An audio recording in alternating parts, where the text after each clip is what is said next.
오늘은 지난 시간에 이어서 신 요한복음 두 번째 시간을 가지고자 합니다.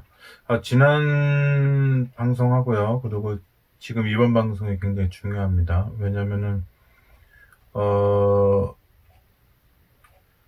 지난 방송하고 이번 방송이 이제 요한복음을 한눈으로 볼 수 있게 이렇게 해주는 거였었거든요. 그래서 지난 첫 방송 때는 이 요한복음은 다니엘 9장 27절 이 성취된 것을 설명해 준 거라고 했죠. 그래서 이제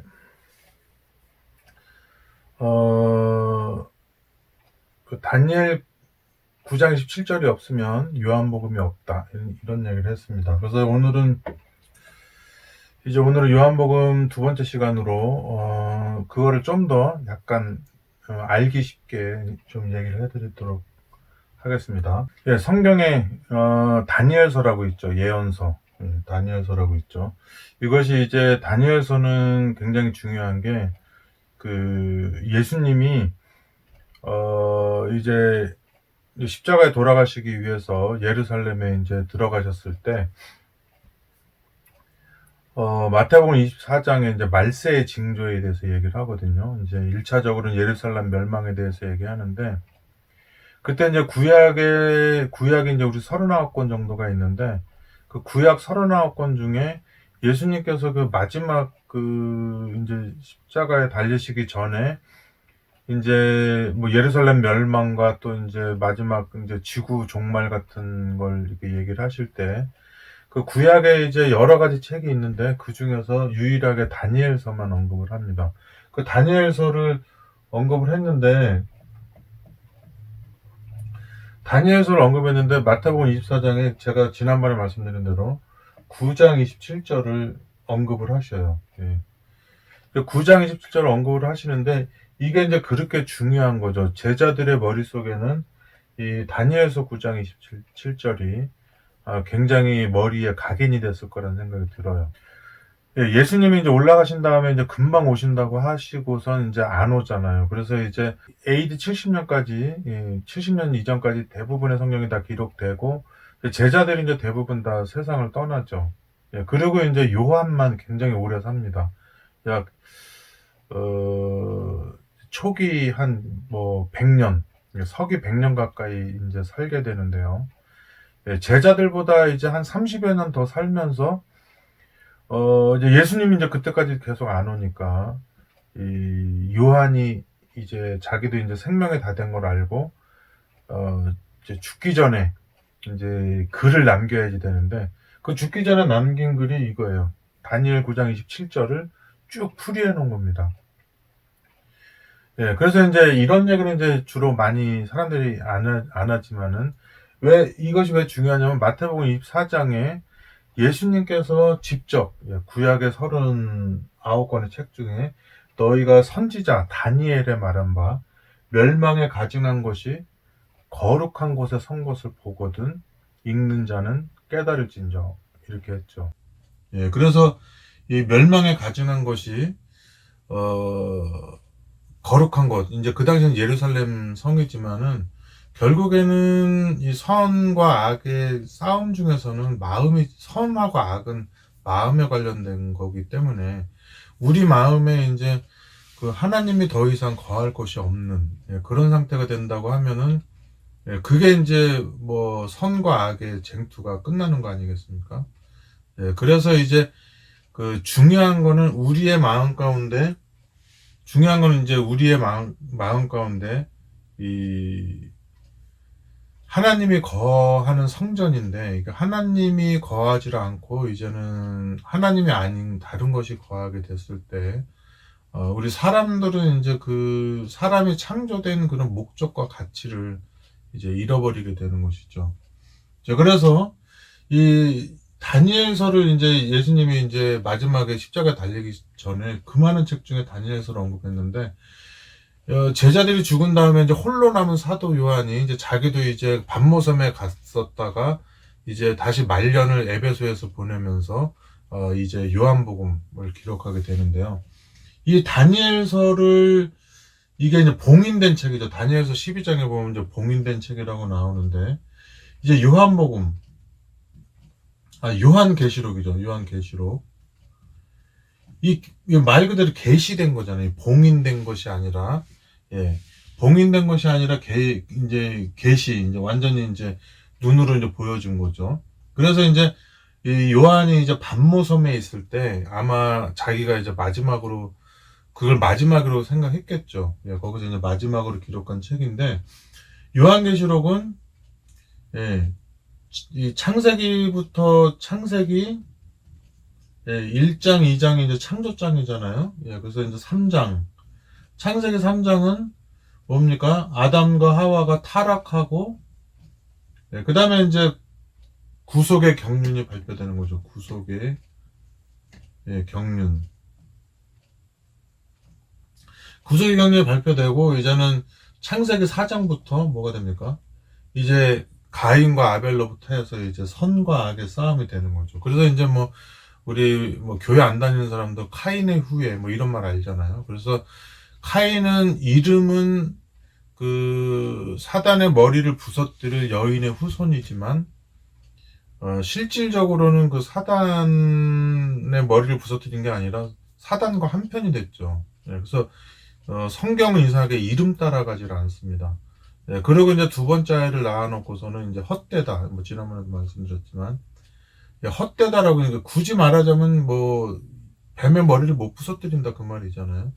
그런 이제 헛되고 쓸데없다고 하는 그런 이름, 예, 그런 걸 지어놨는데 이제 정작 뚜껑을 열어보니까 그 아벨이 이제 예수님을 표상하는 사람이 된 거죠. 예, 거기 보면은 이제 성경에 보면은 뭐 아벨의 제단부터 뭐 사가랴의 뭐 제단까지 뭐 이런 얘기 나오잖아요. 그 순교당한 이야기 같은 거.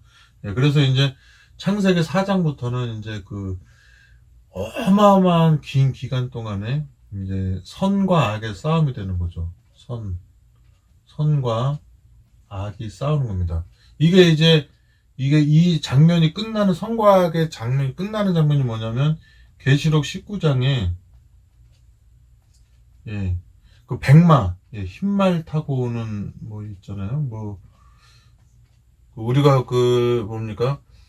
저기 우리가 옛날에 국어 시간에 배웠죠. 뭐 이육사인가 그분이 이육사인가 맞을 거예요. 그 시인이 무슨 뭐 백마 타고 오는 초인이 있어 뭐 이런 얘기 나오는데 이게 굉장히 기독교에서도 영향을 받은 것이 아닌가라는 생각이 들어요. 저도 뭐 몇십 년 전에 그 검정고시 할 때 공부했던 거라 백마 타고 오는 초인이 이제 다 뭡니까? 입에서 나오는 검으로 이제 악한 세력을 다 물리치고 이제 선악간의 이 선과 악의 싸움이 이제 종결되죠. 종결. 그리고 이제 계시록 20장에는 뭡니까? 우리 왜 영국이 끝나면은 막이 내리죠. 막. 이제 종막이 되는 거죠. 종막. 이제 그 사단이 이제 무적행으로 들어가고 이제 뭐 천년 동안 임봉이 되고 뭐 이런 얘기가 있어요. 그래서 이제 우리 요한이 사랑의 사도인데 이 사랑의 사도인데 왜 계시록이 되게 무서워 보이잖아요. 왜 어떻게 이렇게 무섭게 보이는 책을 기록했을까? 예, 사랑 안에는 두려움이 없다라는 말 아시죠? 예, 사랑 안에는 두려움이 없다 이런 말이 있는 것처럼 그 예수님이 너희 중에 한 명이 나를 팔리라 하는 동안에도 예수님 품에 이렇게 안겨가지고 보통 그렇게 말할 때는 뭐 서로 옷매무새를 가다듬으면서 뭐 이렇게 완벽한 척을 해야 되는데 그렇게 좀 약간 살벌한 말을 하고 있는데도 예수님 품에 안겨서 그 사람이 누구냐고 물어봤던 제자가 요한이에요. 그래서 이 요한이라고 하는 사람이 이 사랑이 많은 선지자인데 우리가 보기에는 굉장히 그 무서워 보이는 그런 책을 기록하는 겁니다. 예, 잠시 후에 말씀드리겠지만은요. 예, 그리고 계시록 20장에 그렇게 되어 있고 그 다음에 이제 21장, 22장은요. 예, 계시록 21장, 22장은 뭡니까? 복락원. 여기가 이제 창세기 1장, 2장이 낙원이었잖아요. 낙원. 여기는 이제 복락원이 되는 거죠. 복락원. 자, 이 선악간의 큰 싸움을 기록한 책이 뭡니까? 요한계시록이에요. 그러니까 반모섬에 있으면서 요한이 이제 자기 이제 친구 제자들도 다 세상 떠나고 뭐 한 30년 지났는데 그리고 이제 그 예수님 십자가에 돌아가시면서 그 엄마 마리아를 돌봐달라고 했는데 마리아의 말년까지 함께 했을 거라고 추측하는 사람이 바로 요한이에요. 당연히 요한이 마지막까지 모셨겠죠. 그 예배소라고 하는 것, 굉장히 로마에서도 몇 손가락 안에 드는 중요한 도시죠. 거기에 뭐 만약에 지금까지 있었다면은 그 어마어마한 그런 그 세계 불가사의에 들어갈 만한, 그 그리스의 그 성전보다도 훨씬 더 크고 웅장한 그 성전이 있었잖아요. 그 사도행전에 보면 아프로디테인가 뭐 하는 성전이 있었죠. 어마어마해서 무슨 아데미어 하면서 막 그렇게 하는 게 있는데, 아무튼 이 계시록이 이렇게 역사처럼 되는 겁니다. 그래서 어떻게 보면은 계시록이라고 하는 책은요, 요한복음보다 무서운 책이 아니라 오히려 복음서예요. 요한계시록은. 왜냐하면은 그거는 선악간의 쟁투의 그 기승전결이 있거든요. 그래서 뭐 1장부터 시작하면은 1장부터 그 예수님께서 나타나셔가지고 왜 7 촛대 사이로 막 다니잖아요. 그러면서 이제 2장, 3장은 그 촛대 하나하나를 뭐 소아시아에 있는 에베소, 서머나, 두아디라 하나하나를 간 다음에 4장에는 또 뭐 이렇게 전체적으로 성소를 보여주는 겁니다. 어마어마하게. 거기에 무서울 게 뭐가 있겠어요. 예수님이 촛대 사이에 다니고, 또 그 예수님은 또 이제 그 옛날에 출애굽했을 때 있는 그 사람이 움직이는 성소가 아니라 진짜로 하늘 성소가 나타나서 이제 거기서 이제 하는 게 나오고, 그 다음에 5장에는 뭡니까? 그 요한계시록 5장에는 또 이제 그 성소, 어마어마한 그 성소의 장면에서 막 무지무지하게 많은 하늘의 존재들이 있는 그 어마어마한 장면에서 그 하나님이 있는 그 성소 안으로 들어가는 거죠. 지성소 안으로 들어가서 어린 양 있는 장면 딱 보여주고, 거기서 어린 양의 손에 있는 그 포로 문서거든요. 그 해방 문서. 그거 띄는 장면이 나오는 겁니다. 이제 그 전에 이제 요한이 막 울었죠.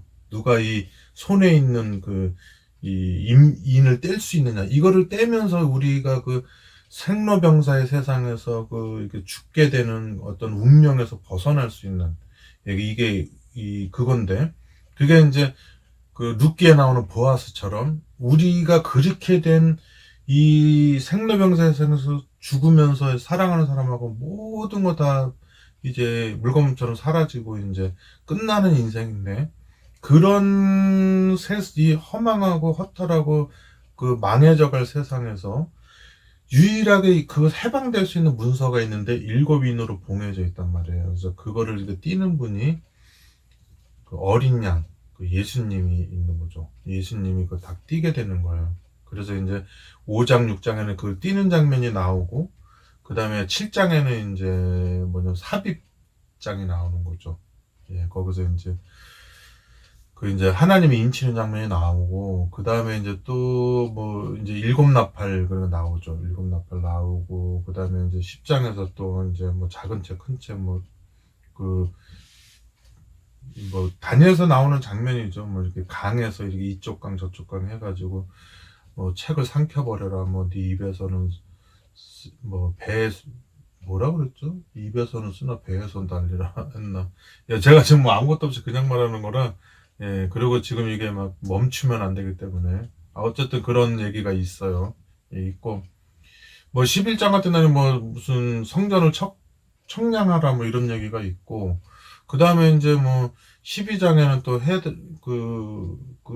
지난번 제가 방송에 얘기한 대로 있잖아요. 예수님의 신부가 이제 이제 부활하신 예수님을 낳게 되는 거죠. 마리아처럼 이렇게 어린애기 예수 낳는 게 아니라 그 교회로 상징되는 뭡니까? 그 여자가 이제 막 해산하면서 이제 고통을 당하고 있는데, 이제 그 고통에 대한 자세한 설명이 요한복음이에요. 그 요한복음 16장에도 이제 그 얘기가 나오고, 그렇게 이제 고통당하고 이제 한 다음에 이제 그 다음에 이제 뭡니까? 이제 뭐 13장에는 이제 거기에 또 13장, 14장은 또 이게 굉장히 대조되는 책이에요. 여기는 13장은 그 짐승의 표, 사단의 세력이 승리하는 장이고, 14장은 그 예수님이 추수하는 장면이나 이런 거 나오면서 또 예수님이 또 승리하는 장면이 나오고, 네, 그렇죠. 그 다음에는 이제 또 뭐 일곱 재앙, 뭐 성전이 또 나온 다음에 또 일곱 재앙 나오고, 또 이제 아마겟돈 전쟁 나오고, 뭐 17장에는 뭐 음녀 나오고, 뭐 18장에는 뭐 바벨론 무너졌다 이거 나오고, 19장에는 이제 뭐 마지막 대전이죠. 예. 그 어린 양과 그 이제 뭡니까 백마 타고 오는 초인, 아까 말한 듯이 그분이 나와가지고 이제 그 악한 세력하고 싸우면서 이제 입에서 나오는 검, 이거 이제 입에서 나오는 거 의미심장하잖아요. 입에서 무슨 칼이 나갑니까? 예, 말씀이죠. 예, 사랑으로 연단한, 성령으로 연단한 말씀, 성령의 검이죠. 예, 이 세상 사람 다 진짜 총칼로 사람 죽이고 하지만은 예수님은 그 안에 있는 사랑과 그 사랑으로 인쳐진, 성령으로 인쳐진 말씀으로 사람들의 뭐 십자가상의 강도라든지 로마의 백부장이라든지 뭐 구리는 시몬이라든지 기타 등등 어떤 잔인한 사람이라 할지라도 그분의 희생정신과 어떤 사랑의 마음과 또 그런 마음, 사랑으로 인쳐진 말씀으로 말미암아 수많은 사람들이 자기 손에 들고 있던 무기를 버리고 그리고 하나님의 나라에, 그 품성의 나라에 오는 것을 보게 되는 거죠. 예, 그래서 이제 계시록 19장에는 그렇게 멸망하는 장면이 나오고 악인들이 멸망하는 장면이 나오죠. 그 다음에 이제 20장에는 그 연극이 끝났으면은 뭡니까? 뭐 이제 우리가 극장으로 비유하자면은 연극장으로, 예, 연극이 끝났으면 이제는 막이 내리죠. 그래서 이제 정리하는 장면이 나오는 겁니다. 사단이 이제 잡히고 무적행, 끝이 이게 밑바닥이 없는 구덩이에 이렇게 갇히게 되고 뭐 여러 가지 상징적인 얘기들이 있어요. 근데 그거는 모르겠어요. 제가 이제 저는 아무래도 죽을 때까지 이거 성경 전에도 다 못 전할 거예요. 그 무적행 얘기까지 다 하려고 그러면 앞으로 10년 후에나 그거 다룰 시간이 올까요? 예, 그 다음에 이제 21장에는, 예, 예, 그 다음에 이제 21장에는 이제 그 하늘에서 그 하나님의 장막이 내려오고, 이제 제가 자주 얘기하는, 아주 흔하게 얘기하는 생로병사의 세상이 끝나고 다시는 사망이나 아픔이나 이별이 없는 세상에서 영원히 살게 된다. 이런 얘기가 있는 거예요. 당연히 이제 이거 뭐 신학적인 게 아니라 성경 그 텍스트라고 그러죠. 텍스트를 그냥 분석하는 거죠. 그 내용을. 그 다음에 이제 22장에는 그 창세기 1장, 2장에 나오는, 특히 2장에 나오는 이 낙원이 다시 회복된 거. 그래서 복낙원이라고 그러잖아요. 예, 복낙원이 돼가지고 이제 다시 에덴 동산처럼 돼가지고 거기에 이제 뭐 하나님과 어린 양이 있어서 이제 물이 흘러가고, 또 계시록 12장 17절에 보면 여기에 와서 이제 뭐 성령과 신부가 말하기를 와가지고 뭐 이 물을 마셔라 이러면서 이제 계시록이 끝나요. 그러니까 여러분들이 선입견을 가지고 다니엘 계시록은 굉장히 무섭다고 생각하는데 카타르시스가 있어요. 요한계시록은 여러분들이 이제 예를 들어서 뭐 우리가 그 이탈리아랑 축구 경기를 하는데 뭐 100점 100패죠.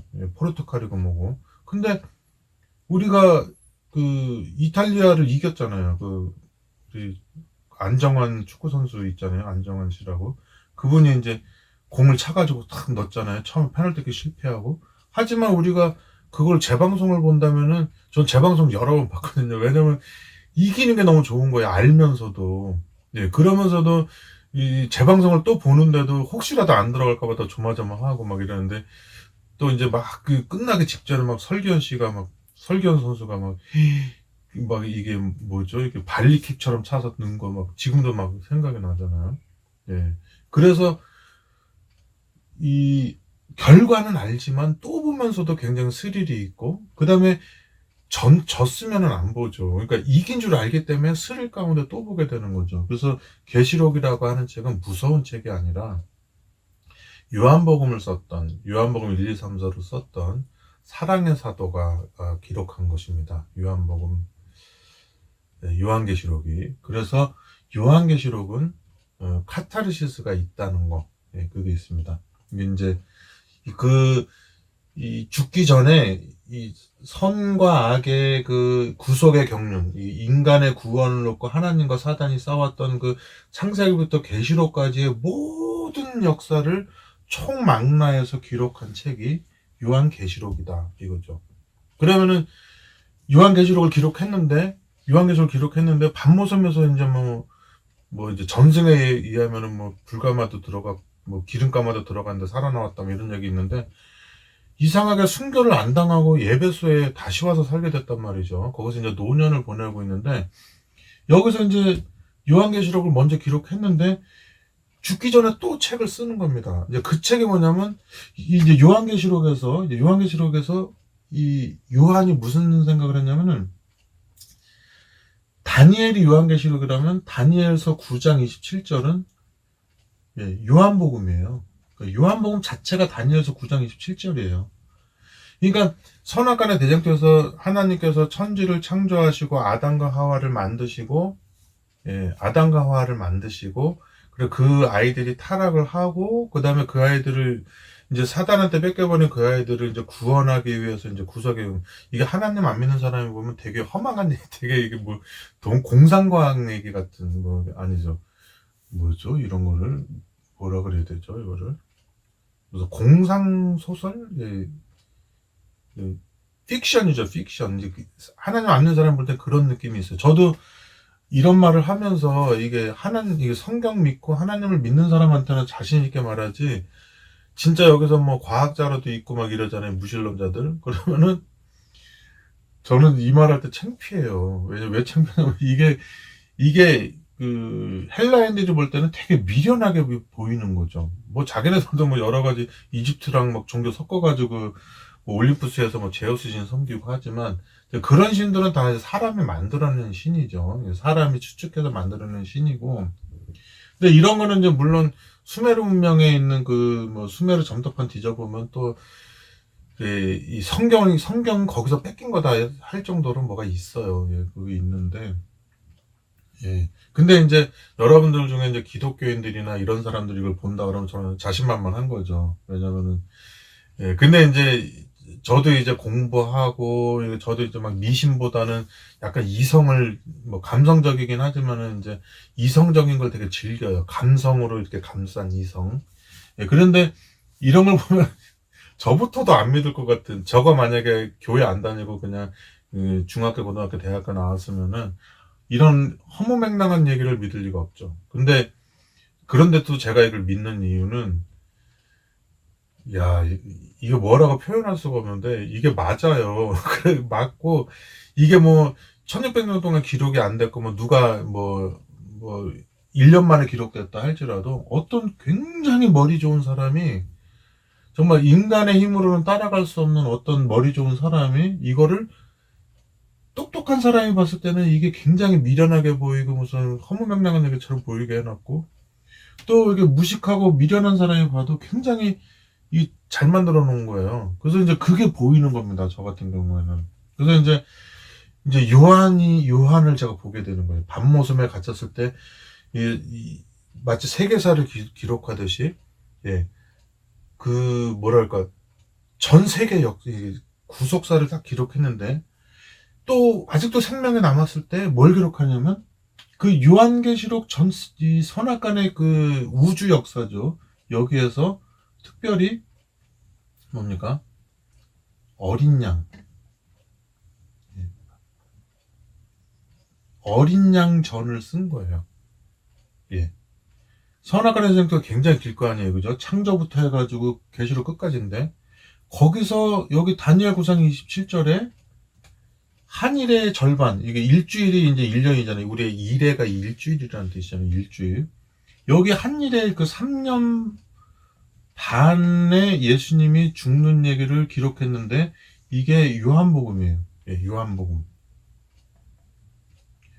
그러니까 요한복음이라고 하는 건 요한계시록의 부록인 거죠. 근데 아까도 말씀드렸지만 요한계시록은 기승전결이 있고, 그 다음에 카타르시스가 있어요. 마지막에 복락원이라는 게 계시록 22장에 나오기 때문에, 여러분들이 계시록 복락원의 기쁨을 누려보고자 한다면은 이사야서 66장이나 계시록 22장을 보지 않고는 그 복락원의 아담과 하와가 신락원, 그 낙원을 잃어버리고 그거를 되찾는 장면을 적나라하게 볼 수 있는 게 이사야 66장이나 뭐 이런 요한계시록밖에 없어요. 22장. 그렇기 때문에 요한계시록은 막 딱 그 예언서라 무서워요 막 이렇게 할 것이 아니고, 사실은 그 무서워할 책이 아니라 사실은 선악간의 기승전결이 확실하게 돼 있는 그 세계사 책이기 때문에 여러분들이 이 책을 굉장히 복음서처럼 좋아하게 되는 거죠. 만약에 이 제가 말한 거를 이해했다면. 그렇지만은 여러분 생각해 보세요. 결론적으로 내 아들이 죽었다가 부활한 걸 안다면은, 물론 그래도 죽는 장면을 보면 가슴 아프죠. 그냥 안 죽고 살면 될 거를 왜 굳이 죽었다가 하는가. 예. 그래서 이제 뭐 이 사람은 뭐 생물학적으로 이제 죽었습니다. 그래서 사망 선고를 내렸는데 갑자기 얘가 뭐 발을 꿈주룩꿈주룩 해가지고 뭐 이게 그런 얘기 있잖아요. 그 진짜인지 거짓말인지 몰라도. 그래서 얻은 아들이 있을 거란 말이죠. 얻은 사람. 예, 어떤 사람이 뭐 나 안 죽었는데 막 죽었다고 막 그래가지고 몸은 안 움직이잖아요. 뭐 기를 쓰고 뭐 기를 움직여서 뭐 누가 그걸 발견해서 구했다나 뭐 이런 거 있잖아요. 그죠? 예. 그렇지만은 아무리 얘가 다시 살아났어도 어, 그 아이가 그 아프고 고통당하고 그리고 죽음 직전까지 가는 모습을 본다면 슬프잖아요. 예. 죽음 직전까지 가는 장면을 본다 그러면은 슬프잖아요. 예. 그 그런 것처럼 이 요한계시록이라고 하는 그 어마어마한 세계사 책에서 이게 마치 뭐 스테이크 뭐 고기 한 점 썰어내듯이, 아니면은 뭐 그 케이크 하나 썰어내듯이 썰어내가지고 이 계시록에 나오는 그 어린 양이 죽임을 당한 어린 양 있잖아요. 이 죽임을 당한 어린 양이 어떻게 죽었는지 자세하게 기록된 게 이 요한복음이에요. 그러니까 진짜 무서운 책은 요한복음이죠. 예, 우리가 예수님을 그냥 추상적으로 막연하게 믿어서 그렇지, 예수님을 인류의 아들, 나의 아들, 우주의 왕으로서 구유에서 태어나신 그런 분, 여러 가지 이제 미스테리에 쌓여가지고 자라다가 30살 좀 넘어서 돌아가신 분이라고 생각했을 때, 예수님을 안 믿는 사람은 모르겠지만은 예수님을 진짜 자기의 구세주로 믿는 사람은 가장 눈물을 많이 흘리고 슬퍼하고 괴로워해야 될 책이 요한복음이죠. 왜냐면 여기 선악과는 대장투가 끝난 게 아니라 예수님이 이 땅에서 고생하면서 살다가 오해받고 살다가 도망다니고, 그리고 마지막 유월절에는 그 초막절도 그렇고 마지막 유월절에는 안 들어가잖아요. 그러니까 유월절 4개 중에 세 번째 유월절은 안 들어가요, 예루살렘에. 걔네들이 죽일까봐. 왜냐면은 이 땅에 죽으러 오신 분이 뭐가 무서워서 안 죽으려고 하겠어요. 그렇지만 예수님은 다니엘 9장 27절에 한 일의 절반에 죽어야지 되기 때문에, 그 1년 전에 죽으면 안 되기 때문에 그 예루살렘에 안 들어간 거예요. 안 죽으려고 그러는 게 아니라 제 시간에 죽기 위해서. 예. 여러분, 우리가 예수님이 이 땅에 태어나실 때 이 땅에 태어나실 때 아이들 막 다 죽였잖아요, 헤롯 왕이. 그때 뭐 아무것도 모를 때 할례 받고 아무것도 모를 때 죽는 게 낫지. 30살 넘어가지고 완전 창피한 거 다 하는 나이 때 빨개 벗겨져가지고, 우리 왜 그 십자가 보면은 왜 뭐 천 하나 두르고 있잖아요. 아니에요. 실제로는 아무것도 안 입어요. 가장 부끄러움이 많은 나이에, 가장 고통에 민감한 나이에 그 수치와 고통을 무릅쓰는 게 십자가거든요.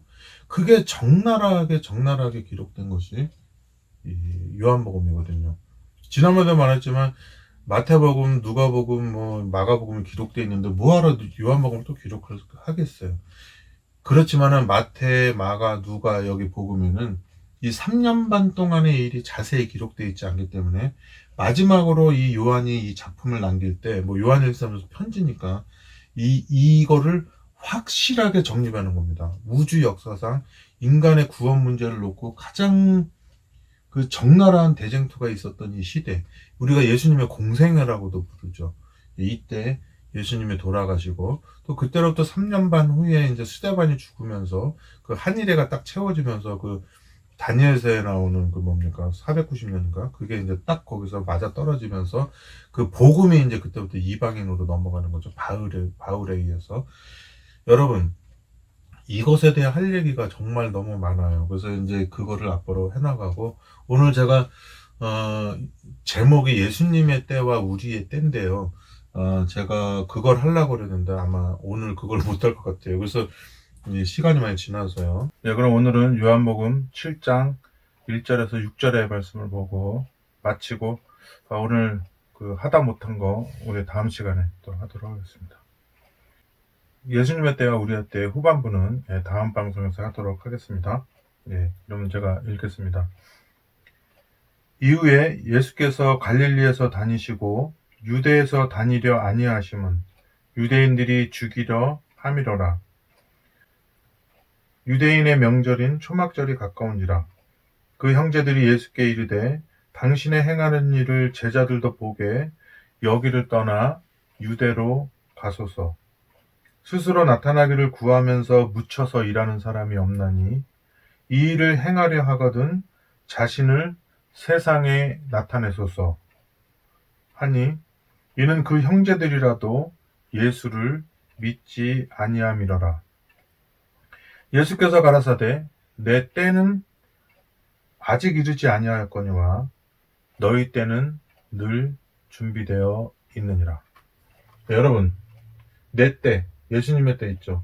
온 우주의 그 구속사의 중심, 온 우주의 중심이 십자가라고 본다면 그 십자가의 사건을 말하고 있는 거, 한일의 절반, 딱 그 날짜를 지정하고 있잖아요. 한일의 절반, 그때를 이제 요한복음이라고 제가 말을 했잖아요. 그런데 그 예수님이 그 당신의 때와 이렇게 연결시켜서 우리의 때라고 했단 말이죠. 우리의 때. 예수님의 때와 우리의 때라고 했는데 그 연관지어서 얘기했는데, 이제 예수님의 때는 한 분이시니까, 이제 뭐 단수를 쓰겠지만은 우리는 우리들의 때는 복수잖아요. 그죠? 여러 사람인데 우리가 때에 관심이 되게 많죠. 뭐 일어날 때, 잘 때, 뭐 먹을 때, 뭐 승려만 뭐 승려아빠 밥 됐으니까 빨리 밥 먹으러 내려오세요. 뭐 때가 그렇게 많잖아요. 뭐 입학할 때, 졸업할 때 이게 때가 많은데, 그 예수님이 말하는 때는 그 여러 가지 때 중에 무슨 때냐면 인류의 구속을 위해서 있어야 될 단 한 번의 사건, 그 십자가 사건이거든요. 그 사건이 다니엘 9장 27절에 기록되어 있고, 근데 우리 때는 뭐냐면은 요한이고 야고보고 또 뭡니까 다니엘이고 누구간에 모든 사람들이 이 그 각각의 자기의 때가 있다는 것입니다. 그래서 제가 뭐 그 여러 가지 주석책 봐보면은 예수님의 관련된 건 제가 이렇게 말한 대로 대부분 이렇게 결론 지어요. 예수님의 십자가의 때로. 하지만 우리의 때에 대해서, 우리의 때, 예수님이 말한 너희들의 때는 그 예수님이 말한 너희들의 때, 이 때는 이게 잘 나와 있지가 않습니다. 왜냐하면 이게 굉장히 난해의 성경 구절이거든요. 하지만은 그 우리의 때라고 하는 건, 제가 오늘 하려고 했었는데 그거 다 못하고, 다음 방송에서 그 나머지 부분을 우리의 때라고 하는 것을 확실하게 설명해 드리도록 하겠습니다. 자, 오늘 이것으로 마치고요. 다음 방송 때 또 뵙도록 하겠습니다. 그러면 여러분들 지금까지 오신 거 수고하셨고요. 또 다음, 말씀이 지금 인기가 별로 없는 시대인데 여기까지 오신 것 정말 대단하십니다. 대단하시고, 또한 그러한 어떤 마음가짐이나 어떤 지구력이 있으신 거 감사드리는 거죠. 그리고 저는 그런 마음이 있으시는 한 제가 성경은 정말 최대한 제가 잘 설명해 드리도록 하겠습니다. 자, 그럼 오늘 또 평안한 하루 되시고요. 또 다음 방송 때 뵙도록 하겠습니다. 감사합니다.